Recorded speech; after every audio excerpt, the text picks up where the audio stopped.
Good afternoon, everybody, and Happy New Year. I'm Brad Knechtges, President of the Sugar Grove Public Library District, and I'm joined by Shannon, our Library Director. We're here to talk to you about our annual report. This is our third annual report that we've presented. It's a 4-page report that you'll be able to download on the library's website on the Open Information section. This year's report is reflecting a little bit of a different usage. We'll go into a little bit of that today during our discussion, but we thought that as our library is being used a little differently, we would present the report a little bit differently in this format. So this is our first annual live broadcast of our annual report. So Shannon, perhaps you'd like to open some remarks. Thank you very much for joining us. I'm Shannon, Halikias, Library Director of the Sugar Grove Library. And I'd like to say thank you for our community for their support that they've generously given the library this year, as well as a very special thank you to our staff that have served to create wonderful community opportunities, as well as serving during a very challenging time that we're experiencing in the United States. Despite some of the challenges that we've had this year, we've definitely had some very significant accomplishments. But Brad, why don't you tell us about your take as a trustee? Sure. So for those that don't know, the Board of Trustees is comprised of 7 positions. They are all elected positions. We are a library district as far as the taxing body is concerned, which encompasses most of Sugar Grove proper, but also some surrounding communities, including the Village of Montgomery, parts of Big Rock. So all in all, there's about, I think, 15,500 members, thereabouts. 15,701. Thank you, Shannon. In our district that we represent as your elected representatives. This past year, from a board perspective, I'd like to mention that there were several policies that we reviewed in order to ensure continued operation of the library. That included an emergency operations review to basically ensure in those first few months, right after mid-March, that we kind of had a plan for phased reopening. We also implemented a face mask policy, a trustee ethics policy, a policy on camera usage, and finally, in June we reaffirmed our statement of organizational values on racism in light of some of the public discourse at the time. So from a board perspective, that was how we provided our support. Shannon, anything you'd like to add on our response? Sure, absolutely. I'll share a couple of highlights from our year. It actually has been a very exciting year as we've not only learned how to pivot to serve the community, we've learned how to expand services on several key levels. Prior to some of our challenges with COVID, we completed a successful Groovin' in the Grove series that ended in August of 2019 with some record crowds for programming here at the library. I'm very much hoping that can resume in 2021. We also introduced scanning technology here at the library thanks to the very generous donation from the Friends of the Library. We now have a TVS scanner which can actually edit your documents. It can translate documents into a variety of different foreign languages. It can translate documents to audio files as well too, and help you retouch old family photographs or newspaper articles. So thank you again to the Friends of the Library providing funding for that. We were featured on K-Love, which is just a real testament to the positive work that we're doing here in the community. So we were featured on A Closer Look. We hope you got to hear that radio stream that came out in our community. We had a successful Indie Author Day. I'm hoping that will be able to resume next year because we really want to support our authors and artists here in the community, not only with Indie Author Days, but also with Gallery 125 showings because we're an incubator for the arts community. We also finished our lighting project here in the library to retrofit our fixtures, not because they were outdated, but because we needed to introduce LED lighting into these bulbs, and that promotes energy efficiency, and that will modernize our lighting. So our fixtures remain, but now we're meeting some modern standards for lighting. Additionally, we also held early voting at the library, and we really feel that we're just a bastion of democracy and community participation. So despite some of the challenges of COVID, both the board and I felt very strongly about making our facility available. But Brad, why don't you tell us just a little bit more about some of your thoughts on the work of the trustees? Sure. Thanks, Shannon. Yeah, the trustee position is really about governance. So we obviously it's the realm of the library director to manage operations.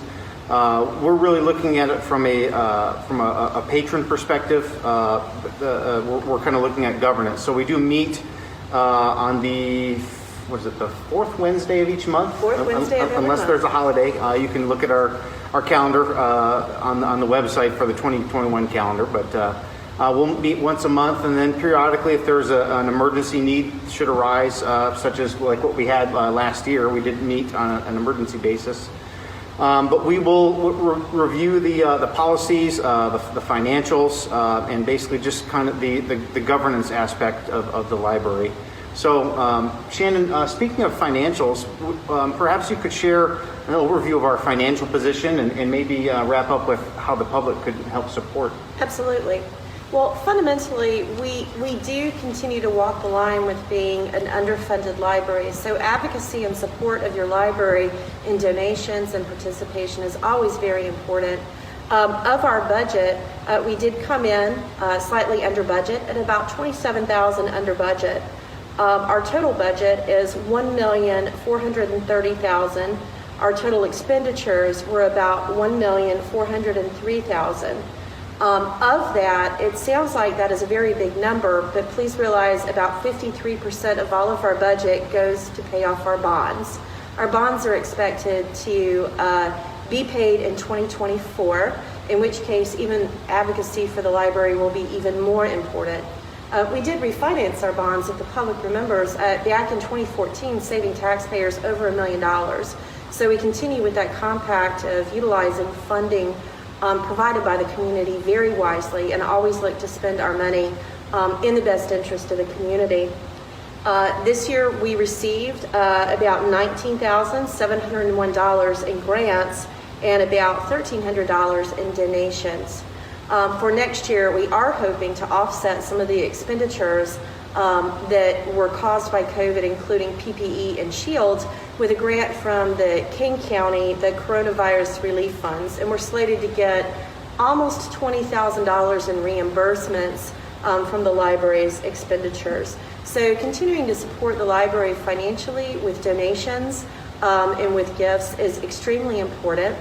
I'd like to mention our foundation, which is newly formed. They are going to be on hand for some of the larger support and advocacy of the library. We also are supported by our friends of the library who provide money for donations and for programming, including our new scanning technology. So you can speak with Kat Graceffa, the president of the Friends of the Library as well, too, to find out ways to get involved. Additionally, you can check on our website. We do have a wish list for day-to-day items that support programming, including our Library of Wonderful Things, where you can check out an ice cream maker, you can check out a karaoke machine, a blood pressure monitor, and technology including hotspots and Roku.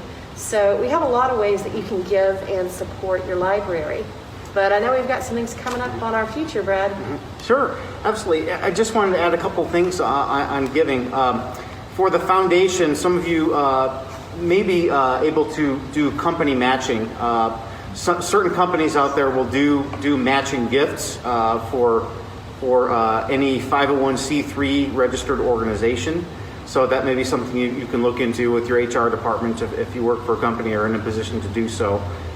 It's also a great option for family trusts or kind of giving.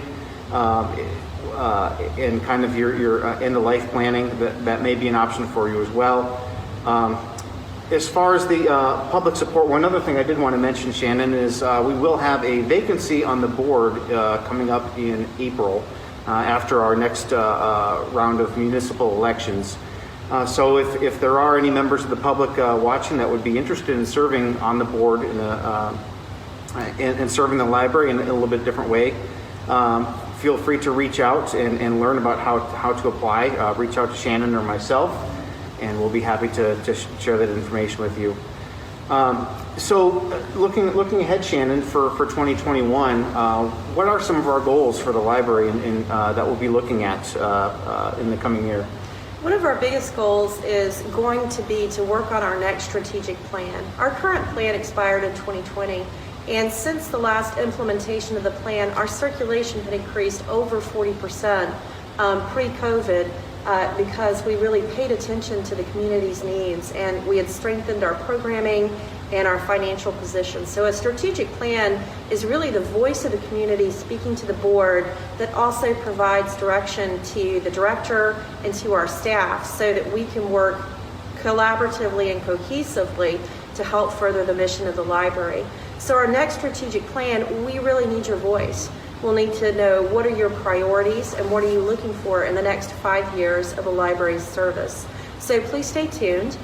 We'd like to definitely do some public surveys when we can meet together, do some focus groups, and have opportunity to talk one-on-one with trustees and staff for what you're looking for out of your library.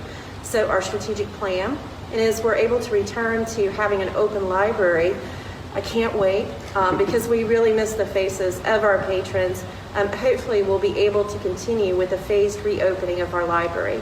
Right now, we are doing lobby pickup service. We're continuing with virtual reference, virtual readers advisory, and we can assist you with your library cards. Throughout this past year, Brad, we also really strengthened our digital offerings, our ebooks, and our streaming content. So even when we did have to step back because of tier mitigations, we were still serving the public remotely, and I'm very proud of our staff for doing that. So hopefully as we continue to open the library up, and as Illinois hopefully hits the pandemic recovery stage, discovering what are your new needs that may have arisen because of recent challenges and ways that we can continue to pivot and serve you will be very important. Thank you, Shannon. Appreciate that. Well, on behalf of the board, again, I'd like to extend my thanks, Shannon, to you and to the staff for all the efforts over the past year in delivering a great year despite all the challenges and willingness to continue to serve the public despite all the circumstances we've been under. Look forward to the coming year with you, and thanks to everybody. Please continue to support the library and continue to use your library and reach out to the staff should you have any questions. Thank you, everybody. Thank you. Happy New Year, everybody. Happy New Year.